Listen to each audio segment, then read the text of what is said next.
Transformers Fall of Cybertron, released by, you guessed it, High Moon Studios, and published by women's rights activist Activision. Released back on August 21st of 2012, releasing to pretty good review scores and apparently even selling pretty well initially. I remember playing this game way back, but I kind of forgot like most of what happened. And since I've gotten back into my Transformers obsession, I was kind of glad to revisit this game. This game is very similar to War for Cybertron. I mean, it makes sense. It's a sequel to it. This would be High Moon's last, well, not licensed game because Activision had one more funny prank to pull on them. But it would be their last Transformers game. And that's just really sad. High Moon showed that they knew how to make a Transformers game, and they knew how to make them well. And I won't sugarcoat it, Fall of Cybertron proved that even further, despite definitely being a rushed game. Set you free. No thanks. I'll free myself. Wait, I can help you. The gameplay of Fall feels pretty identical to War, except for one small, tiny change you may not realize. Co-op is gone, which is both good and bad. I say that because I do like the idea of a co-op Transformers game, but the game really isn't made for this kind of style, and I'm fine with that, especially since War for Cybertron already exists, so if you want to play a co-op game, you can just go play that one. Oh wait, that said, some levels just kind of fly by and you are just in the next chapter already. And that's how most of the Decepticon campaign felt. But then you get to Grimlock's campaign and it's so obvious that they had way more time to develop this part of the game. And it definitely was one of their main focuses because it was the longest chapter in the game. I think it was like 1-2 chapters, longest part of the game. Gunplay is mostly the same, enemies are mostly the same as well, with the removal of destroyers. You have the Titans that you run into later on, but they feel more like just like boss fights than a regular mini-boss that they were. Transforming is more of the same as well, but there is a new aspect of gameplay that I really appreciate. Throughout the levels, you can find these Teletran 1 stations, and interacting with them basically introduces you to an item shop of sorts.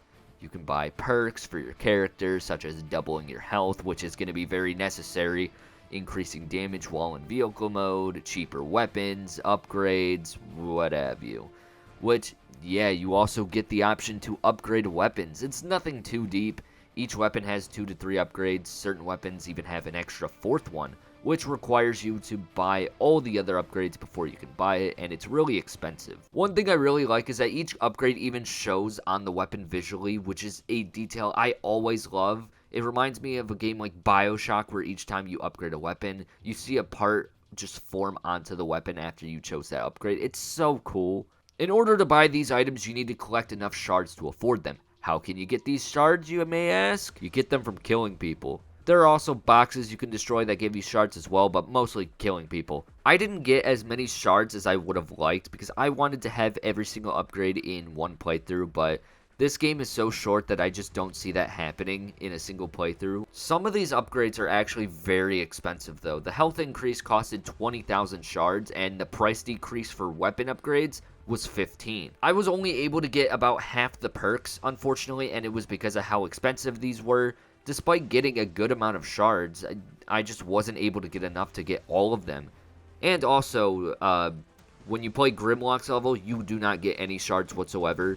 And with that being one of the longest segments of the game, you're going about maybe an hour and a half without getting any shards. But they have a Teletran 1 station here, so I'm not quite sure why that's there. The single player campaign is structured similarly to War for Cybertron, but as I said, co-op is just gone, which means you are by yourself, a lot of the time at least. There is times where they will throw an AI companion at your side, but most of the time you are by yourself. And even with that AI companion, you're doing all the work. And the level design mostly reflects that. That said, I feel like the time to kill has been drastically decreased, at least for the player. Maybe I'm just ass, but my health was getting shredded so quickly to a point where I needed that health boost, because otherwise, I didn't know if I was going to get through the game without lowering the difficulty.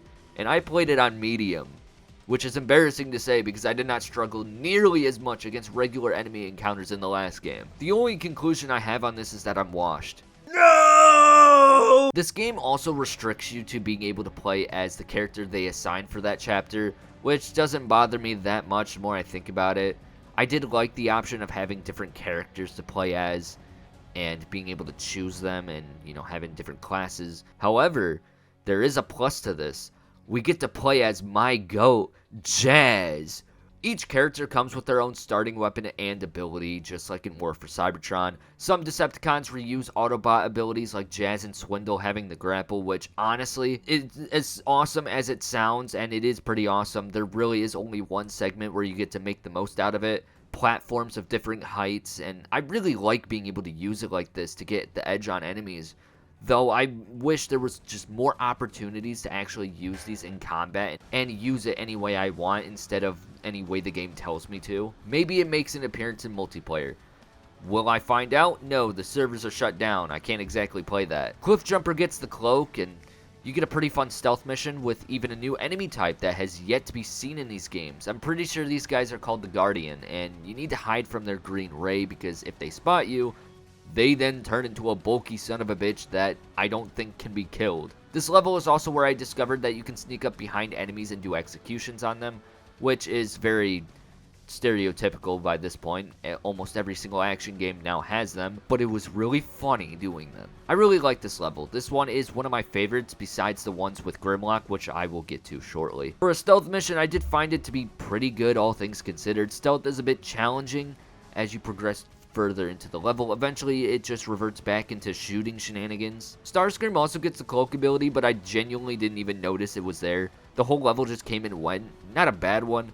In fact, I really like flying around in it. But I went through the entire mission thinking they forgot to give Starscream an ability, only to find out that he had a cloak. What? The transition between Starscream and Grimlock afterwards, though, is really cool. It's not the, most groundbreaking thing, sure. It's just really neat having an encounter between two playable characters to transition to the other character's gameplay. It's awesome to me. I adored the Grimlock missions, not only because he's one of my favorite Transformers. Look at him. You cannot resist the Grimlock. You cannot resist. Look at him. Look at him. He's awesome. Look at him. But you get a giant sword and pretty much just play a hack and slash through the level. Eventually, you unlock the ability to transform, which I'm not sure how I feel about. You have to build up rage from fighting enemies, and once you've gotten enough rage, you get this red aura around Grimlock, and you can temporarily transform into a dinosaur. Listen, I get it. I understand. It'd be overpowered if you could just transform into dinosaurs whenever you wanted. But why did you have to limit the fun? It's time to talk about the one thing that I was most excited to see. And it's the boss fights. An aspect of War for Cybertron that I found a bit underwhelming, and so I had hopes that they'd at least get it better, So how did Fall of Cybertron improve upon this? Hi, do you like less stuff?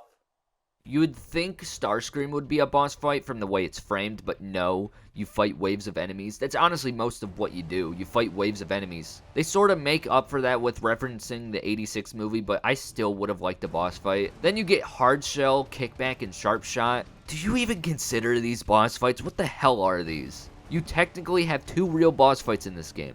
You get Bruticus towards the end of the game, which I don't have a problem with. Though I think the devs realized how easy he is and came up with the solution of chucking a leaper at you. Then there is the final boss, which is a sword fight between Megatron or Optimus Prime.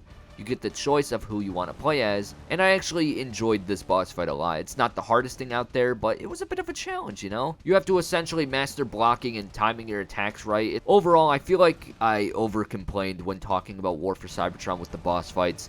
Now I get it. These two are going for two different gameplay styles, but man, I did like a few of those boss fights in War, I'm not gonna lie to you. There isn't anything like Zeta Prime's fight or Starscream's. Hell, I didn't even dislike Soundwave's, I just found it goofy. But I will say, an ending fight like this is still awesome nonetheless. Unfortunately, no matter what you choose, you get the same ending regardless. Come on, you didn't think I'd forget about Metroplex, did you? I love Metroplex's inclusion. I wish there was more of him. Honestly, he is awesome. He's one of the best parts of this game. He's used mostly just as your personal drone strike. Obama would have loved this guy. Wait, that gives me an idea. Mr. President, I have an idea. What do you want? Can't you see I'm busy here?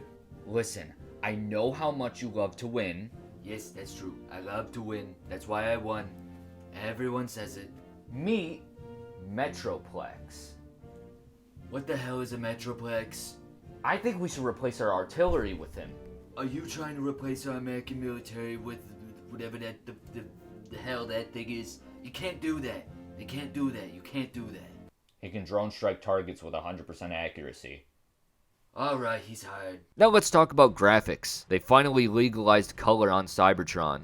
And I gotta say, this game is beautiful. It holds up very well, which isn't surprising. It only came out 13 years ago. Each and every level looking just as beautiful as the last in its own way. Also, this game chose to change the designs of a lot of the characters again, for reasons that I do not know. Megatron started the game in his War for Cybertron design. However, later on in the game, we see him in a different look, and he is the only character that gets an explanation for his redesign, that being...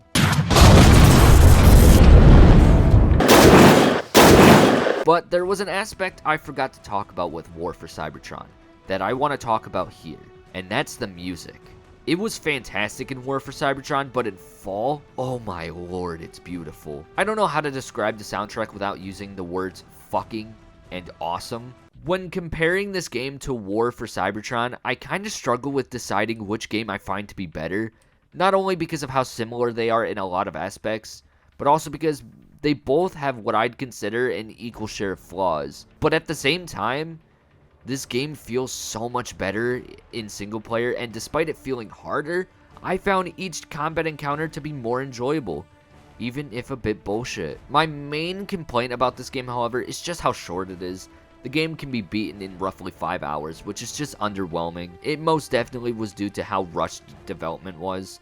There's no other explanation I can think of for it, because most of the Decepticon side of the campaign just didn't get as much as I would have hoped, and I say that because I blew through the second half of the game so quickly without even rushing the levels. They were just short. I do not mind short levels, but it feels like there just isn't much of a balance between the amount of time spent with each faction.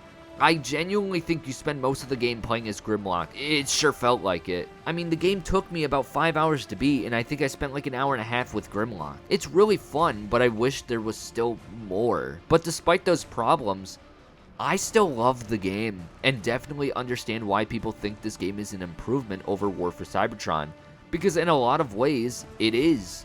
But that is Transformers Fall of Cybertron. This game is lauded by many as the best Transformers game ever made, and I'd probably agree with that. I think Devastation, War, and Fall are much closer together in terms of quality than some people think, but calling this game the best one is not something that I oppose. Unfortunately, after this, they would stop making Transformers games until they made Devastation in 2015.